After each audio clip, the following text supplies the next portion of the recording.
Hello, and welcome to the 2022 Manitoba Protein Summit. My name is James Battershill, and I'm a member of the Manitoba Protein Consortium, as well as the founder of Juno Food Labs, a food processing startup focused on developing products and brands that help introduce consumers to the exciting world of alternative protein by blending it with ordinary meat. I'm very happy to be hosting today's presentation on sustainable protein food systems as drivers for climate change action with guest speaker Natalia Sweeskun, head of Future of Protein with the World Economic Forum.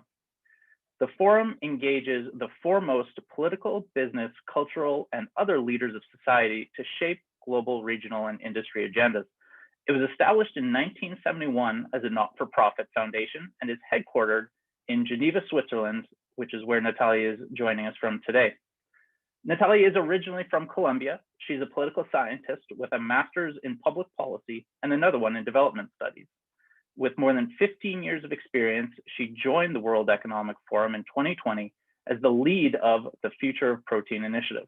Before joining the forum, she had the opportunity to work for private, public, and civil society organizations. We're going to start the session today with a presentation from Natalia, followed by a question and answer session. This is a pre-recorded session, but Natalia is also live with you today at the Protein Summit and is happy to answer any questions you may have in the chat box. Natalia, the floor is all yours. Thank you, James. And before I start my presentation, I would like to first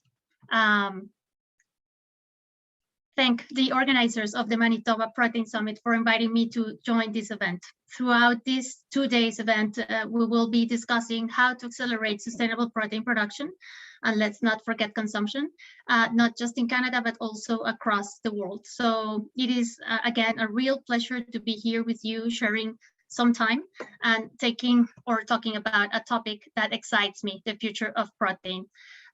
Next slide, please. My presentation is divided in three main segments. So in the first segment, I will make the case for why protein is such an important topic today, especially if we want to meet the Sustainable Development Goals and the Paris Agreement targets.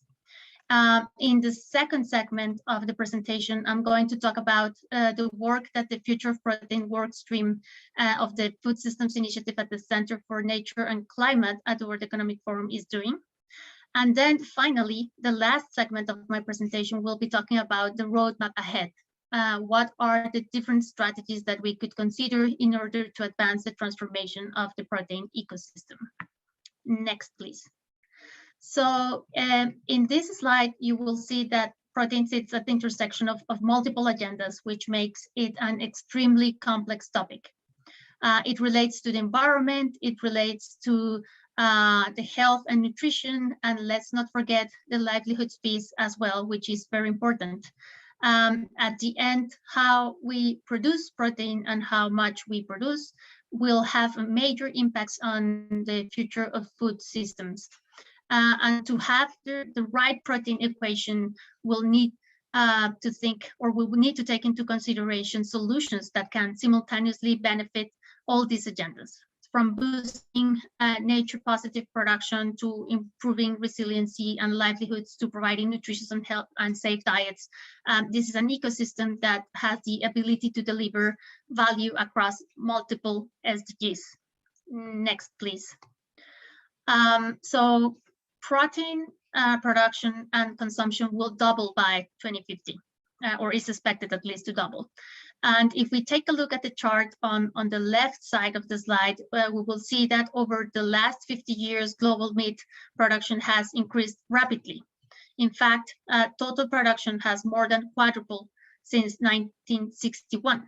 So what we have here is a system that has been able to incredibly increase production over the years to meet demand, with highly effective strategies to lower costs for the consumers, and they are thereby delivering tremendous access. Now, if we take a look at the right chart on the slide, what we can see is that the trajectory for future demand for protein is expected to grow, double, and not only population, but also income will increase. And this increase in demand not necessarily means that protein will come from different sources, meaning animal and non-animal products. These are more likely to be animal. And if we, for example, take a look at the share of total protein we get from animal-based sources, this has been increasing for most countries over the past years. And this means that we are getting much more of our protein from meat, dairy, and animal source foods than we did 50 years ago. And this is creating some challenges, not just to health of the people, but also to the health of the environment. Next, please. So it is important to think that if we keep consuming and producing at the current rate, it would be very difficult to grow the animal-based protein supply to match future demand and meet the SDGs and climate targets. And let's take a look now at the challenges of the current animal-based production system. So in terms of health, I guess consumption of animal-based products is unevenly distributed. So we have people living in higher income countries consuming significantly more animal-based products.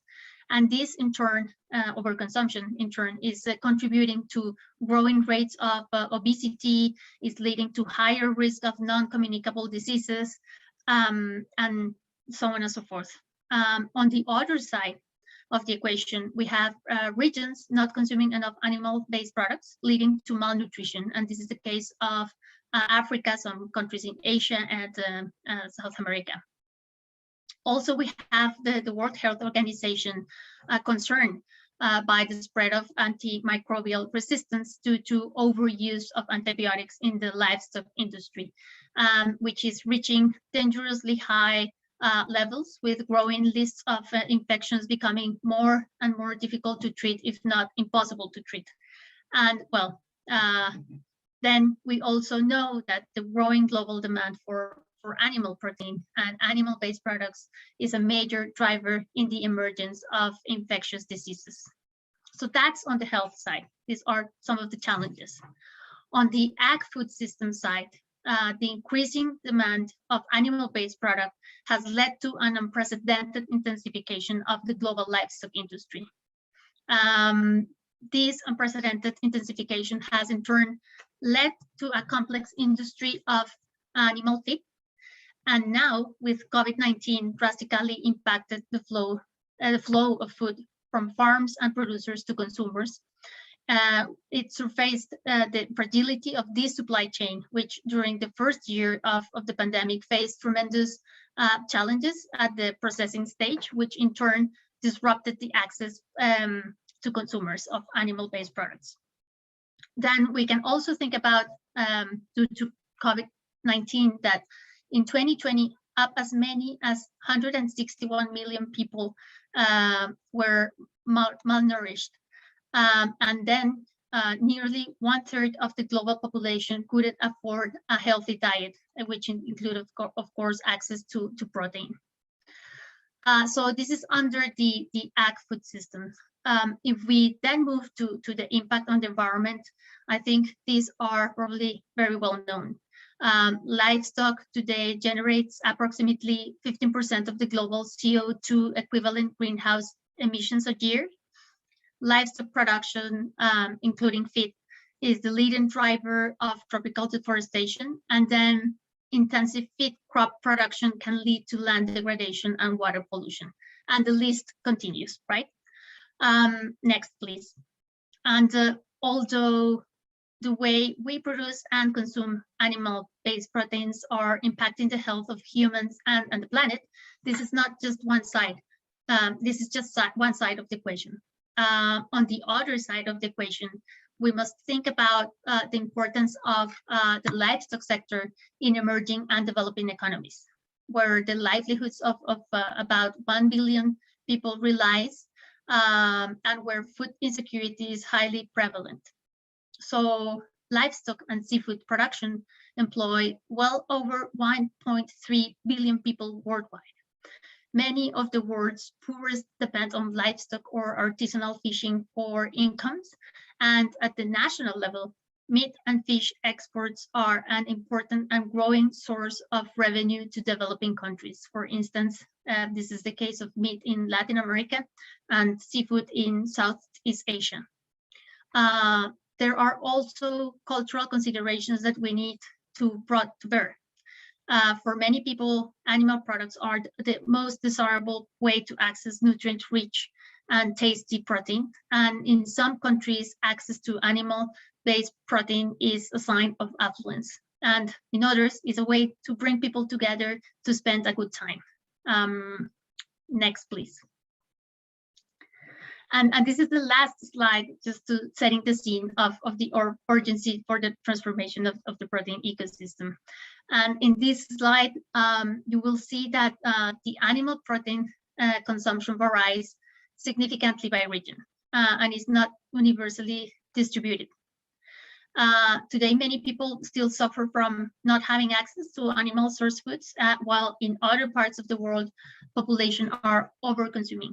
And the complexity of the ecosystem calls for different approaches in different regions and in different contexts. What works well for the developed economies not necessarily works for the developing ones. And even between developed economies, there are substantial differences. So in face of this urgent call to accelerate protein transformation, what is the future of protein and the World Economic Forum doing? So we can go to the next slide, please. And the next one. Thank you. So the future of protein is one of the topic areas identified within the World Economic Forum Future Food Initiative to support regional and country action. And the future of protein is part of an ecosystem of work supporting action that enables food systems to be sustainable, inclusive, efficient, and nutritious and healthy in line with the 2030 goals. Next slide, please. This topic area or work stream brings together the context of protein with the aspiration of the food systems, where protein is considered a critical intervention for food systems, where business as usual is not an option, especially if by 2050 the demand for meat and for protein is expected to double. So our vision is to provide universally accessible and affordable, healthy, and sustainable protein for a growing population. And part of our ambition is first to drive the agenda for protein transformation and transition, and second, to support a broad-based network of stakeholders and initiatives to accelerate action on the ground. And as mentioned before, protein sits at the intersection of multiple agendas. It has the capacity to deliver if comprehensively addressed across multiple fronts. And by doing so, if we are going to deliver in these multiple fronts, we are also going to be able to contribute to the achievement of the SDGs and the Paris Agreement commitments. Now, next slide. We are working on how we can foster a systemic and large-scale transformation of protein production and consumption. And there is no silver bullet, and we will need to transition different pathways to achieve so. So there are 3 different approaches or pathways identified to take and drive action and impact on the ground. So if you take a look at the slide, the first pathway is looking at advancing protein diversification. And this can look like in many different ways. One of them is accelerating alternative proteins. Then the second pathway is one related to advancing sustainability in current production, animal-based production systems. And this one recognizes the role animal-based protein and production systems have, but also the need for them to be more sustainable. And the last pathway is looking at driving consumer behavior and demand shift, which focuses, like among other things, on the right sizing of diets or new procurement models. So what you can see is 2 pathways sitting at the supply side and one pathway sitting at the demand side. And this, at the end of the day, highlights the need to bring different stakeholders across demand and supply to work on this agenda together. Next slide, please. So then, to accelerate these transition pathways, we have 3 key action areas. The first one is strengthening a community of purpose, where we are intentionally cultivating a network of disparate leaders extending beyond each individual organization's immediate peer group to expand perspectives, enhance collaborations, and promote collective and coordinated action. And this is a community where we bring together like this broad-based network of stakeholders to also discuss the challenges, the trade-offs, and the opportunities that the protein ecosystem has. The second action area is catalyze and accelerate place-based action to support a broad-based network of stakeholders and initiatives to accelerate action on the ground. And here we are looking at those initiatives that can help us showcase how transition pathways can be translated into concrete initiatives at the country and regional level.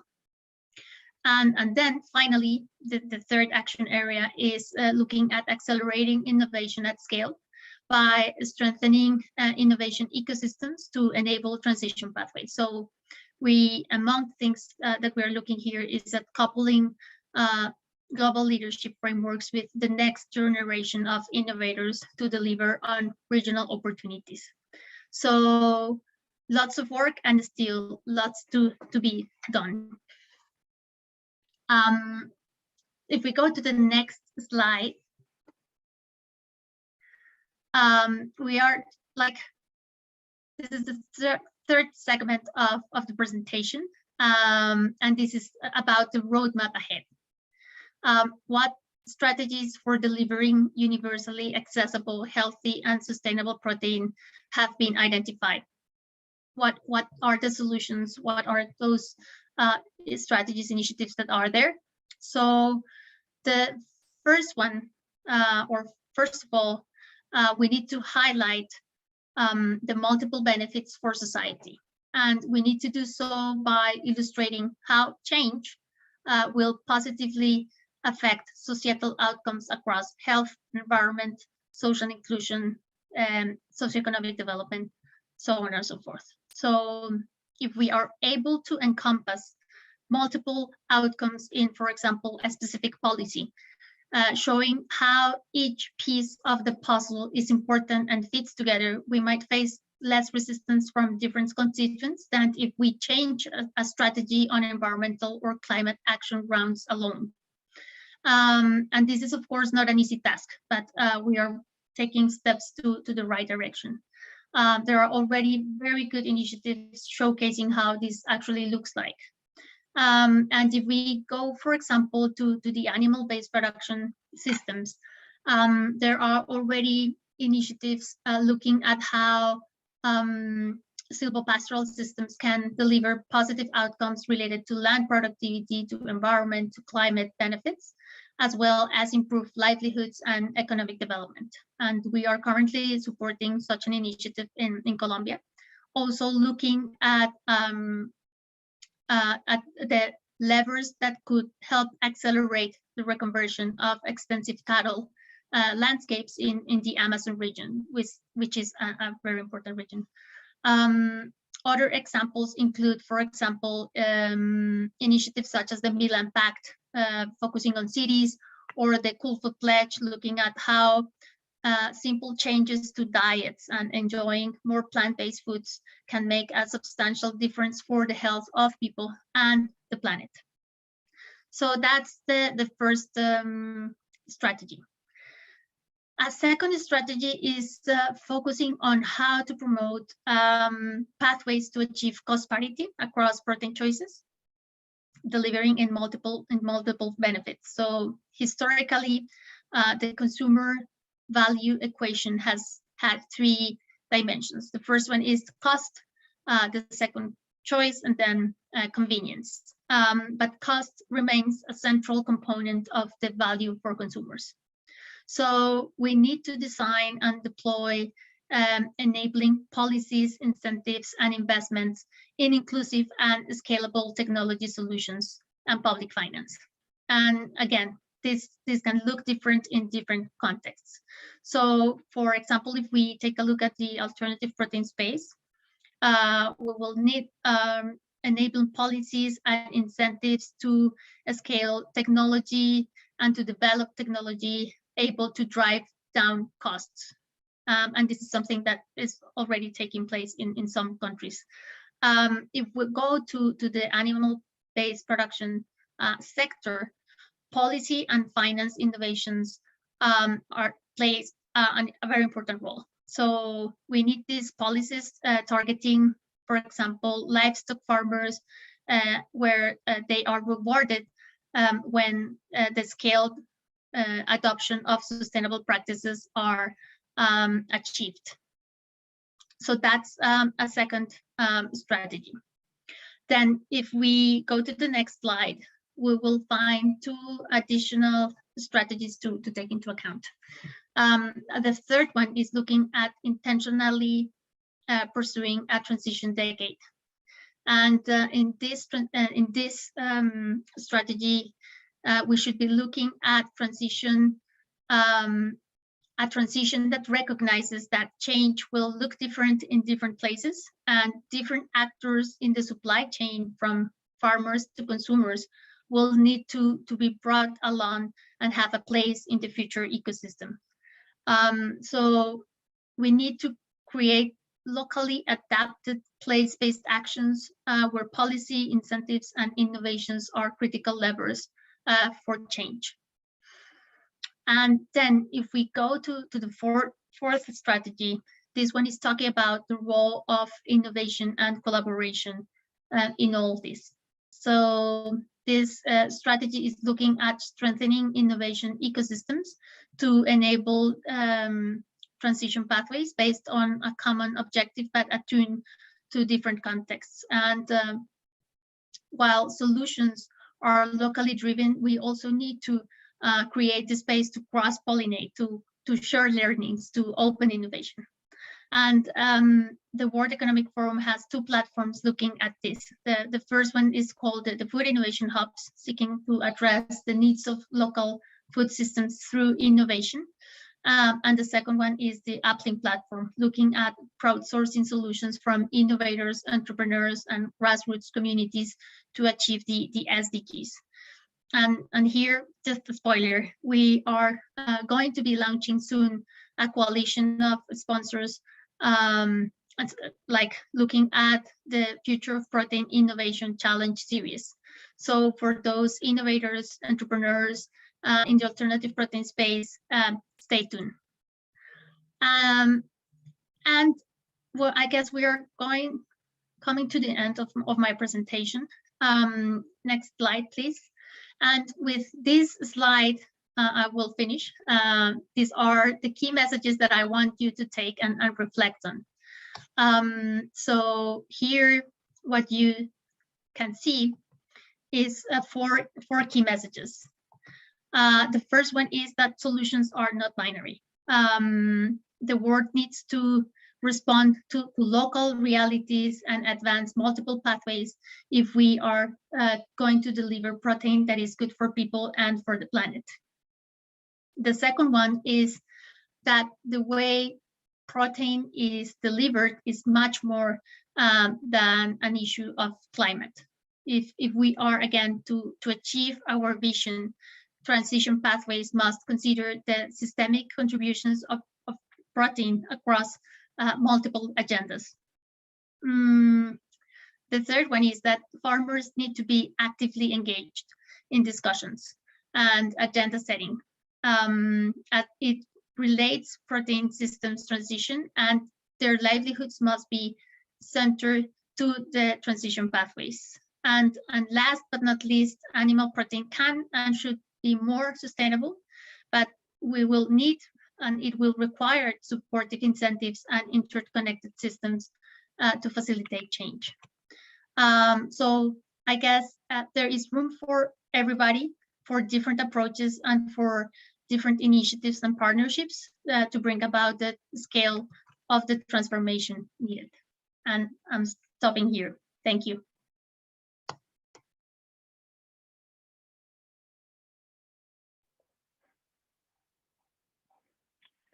Wonderful. Thank you so much, Natalia, for that presentation. One of my key takeaways there is just clearly how complex and enormous this issue of sustainable protein production truly is. This is not something that is happening at a small scale for a limited number of people. Our ability to succeed in that goal of doubling protein production by 2050 to feed a growing appetite for the planet really does affect absolutely everyone, regardless of where it is that you live.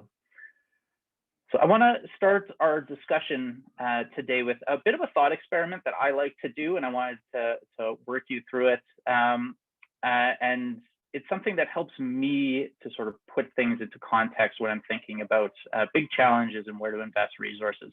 And I'll warn you that it might appear a little bit doom and gloom at first, but I promise by the end of this Q&A session, we'll turn it around and end on a positive note. So as you said, we know that by 2050, we're going to need to double protein production to feed the roughly 10 billion people on the planet who will hopefully have more income and stronger appetites for meat and other proteins.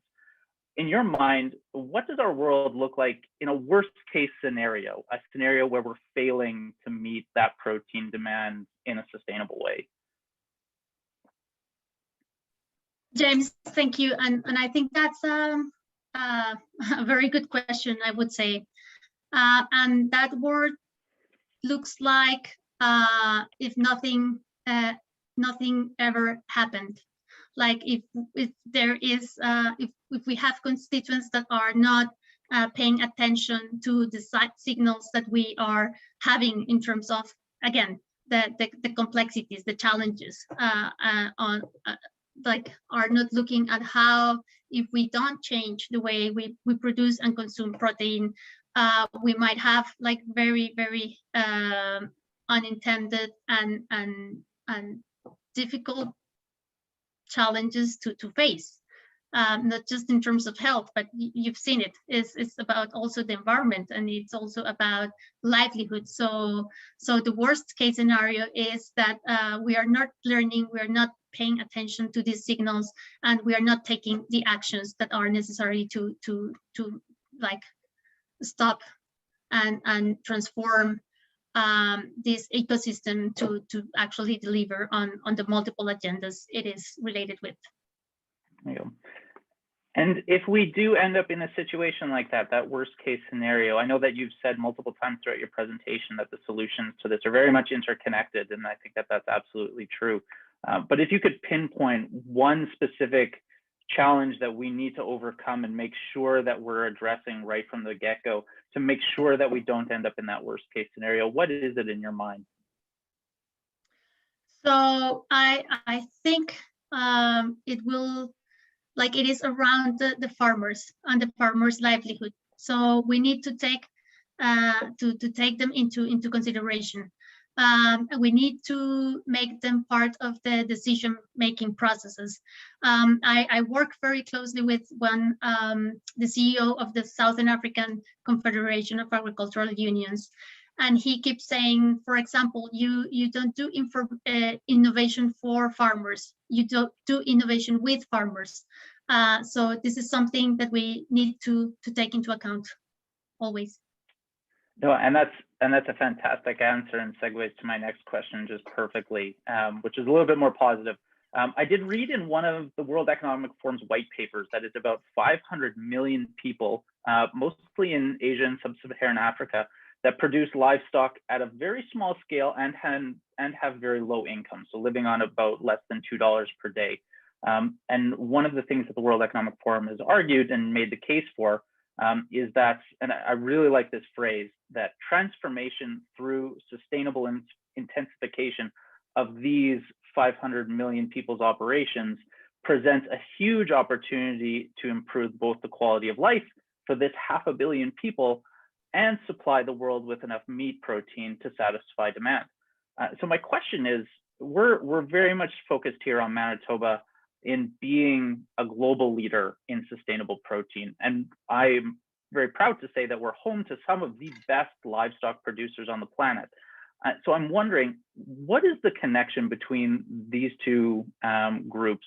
What is our opportunity in Manitoba and in Canada, and our responsibility to export technology and expertise to help this sustainable intensification happen? Yes, and I think my answer will be like, I think you answered your question. I think it is about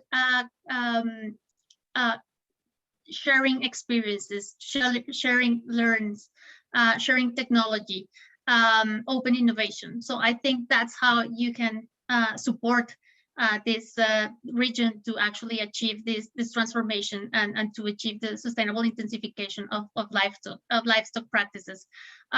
So I think, yeah, the answer is there in your question. I think like, you have technology, you have a lot of knowledge.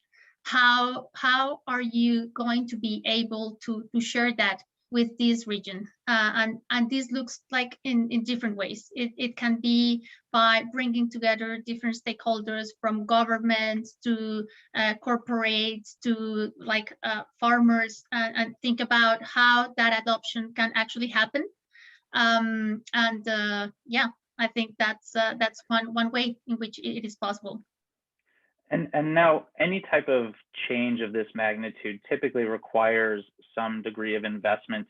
Do you see there being a role in sort of the developed agricultural economies of the world making foreign direct investments into these countries to help with that and to help expedite that process, not only passing on knowledge and technology, but also the financial resources that are necessary?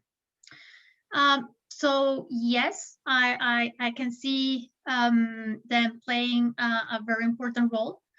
I think, and as mentioned in my presentation, I think there are many different stakeholders that need to be on board. So let's think about also financial institutions.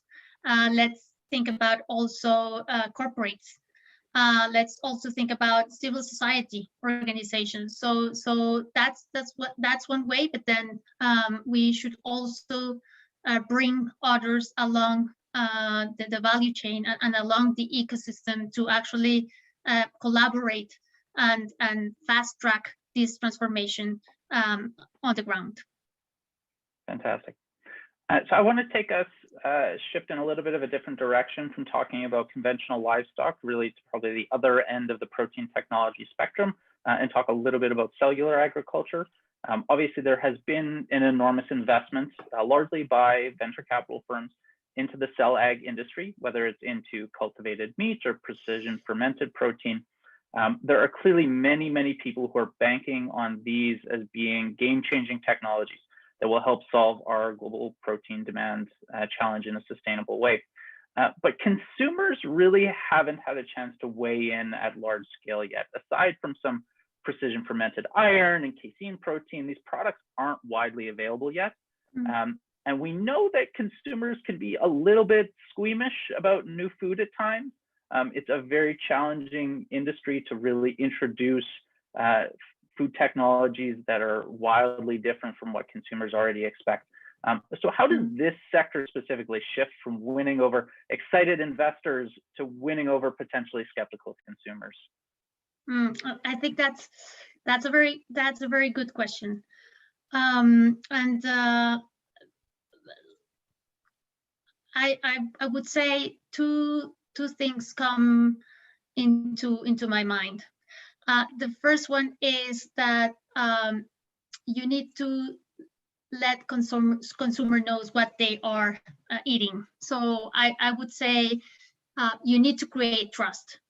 And to create trust, you need to be transparent in what are the sources that you are using to create X and Y product, how that product was actually produced, and how that product is going into the hands of the consumer. So to a certain extent, I think there is a trust thing that can be potentially solved through traceability.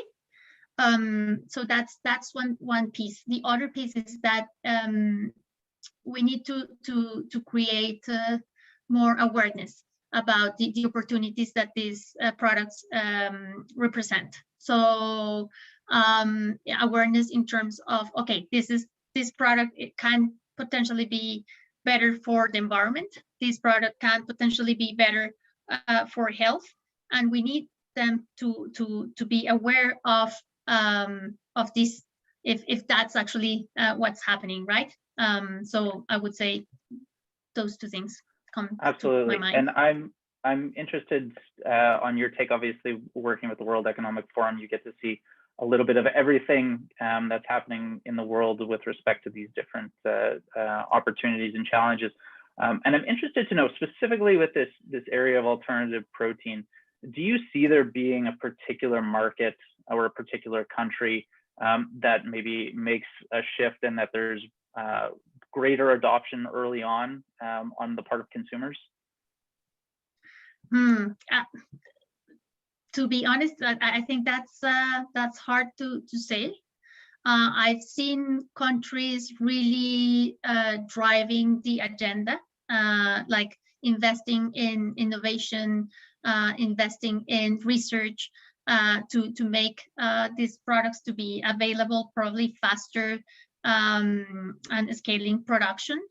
And this, of course, like you know them, this is Singapore, Israel, UAE, and some others.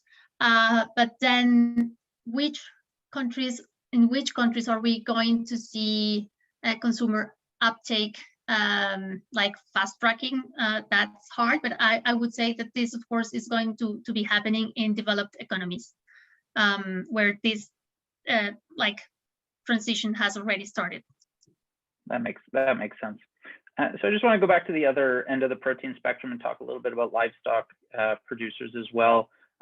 One of your key takeaways, the last key takeaway that you highlighted in your presentation, was making sure that farmers are engaged as a part of this process. And I also noted in your presentation, you talked a lot about sort of respecting the cultural context in which protein is both produced and consumed. I spent a long time working with farmers, and I know just how important their operations are, and the way that they run their businesses and the way that they run their farms are, and how proud they are and how important that is to their personal identities. And so what I wanted to know is, how do we approach and potentially encourage change in the way that an operation is run or a production system is done without sort of offending that really critical and key stakeholder group that plays such an important role in achieving success? James, again, that's a very good question, and I would say, like, farmers alone can't adopt those practices. Like, usually, for example, if you think about silvopastoral systems, these systems need upfront investment. These systems can be costly.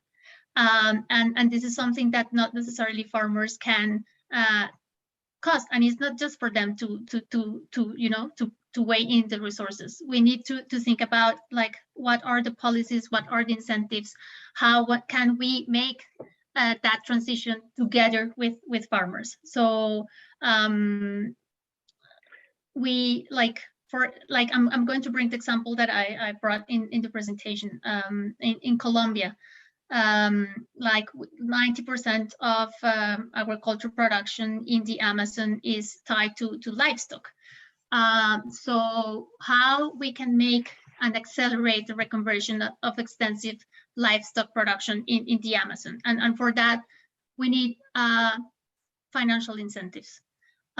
Blended finance mechanisms where we have loans at lower rates, where we reward farmers when we are scaling the adoption of better practices, when we are nudging also consumers and letting them know that there is another way to source their protein that comes from sustainable farming. So do you see greater success and greater opportunity with that financial support and incentive coming from government, or coming from the marketplace and the consumers carrying that burden, or is it a bit of a combination of the two? No, and I think that depends, right? So but in some sometimes you will need blended finance. So this means that you will need financial institutions bringing the resources and to make the credit lines more with better rates. And then you will need other resources coming from, like, I don't know, governments or international organizations supporting technical assistance, extension services, and monitoring and traceability to make this change happening. So that, I think that depends and that varies across the world, but you have like different options. No, absolutely. So we're getting close to the end of our session today, and I just wanted to ask one final question to maybe sort of cap off. What is the one thing in your work? Again, it seems that you're obviously have a very broad range of countries and initiatives and projects that you're responsible for and working on. What is the one thing that excites you the most, that gives you the most hope that we are in fact going to be able to solve this challenge of doubling protein production by 2050 in a really healthy and sustainable way? So I would say it is looking at how changes actually take place on the ground. So looking how, for example, farmers are adopting more sustainable practices, looking how like being able to see how this actually happens. That's something that excites me a lot. Oh, that's fantastic. So again, I really appreciate you taking the time and joining us with our stakeholders here in Manitoba. We do recognize, and I think that we're very well aligned in terms of the values and things that your work is trying to achieve, and that the government and stakeholders in Manitoba are really working towards, which is creating that sustainable protein production system that brings in facets and technologies and production techniques that cross the span of conventional livestock production that's done in a more sustainable way to some of the newest and most exciting alternative protein technologies. So again, I just want to thank you for joining us today. And I hope to the Protein Summit participants that you found our session valuable. Thank you. Thank you, James.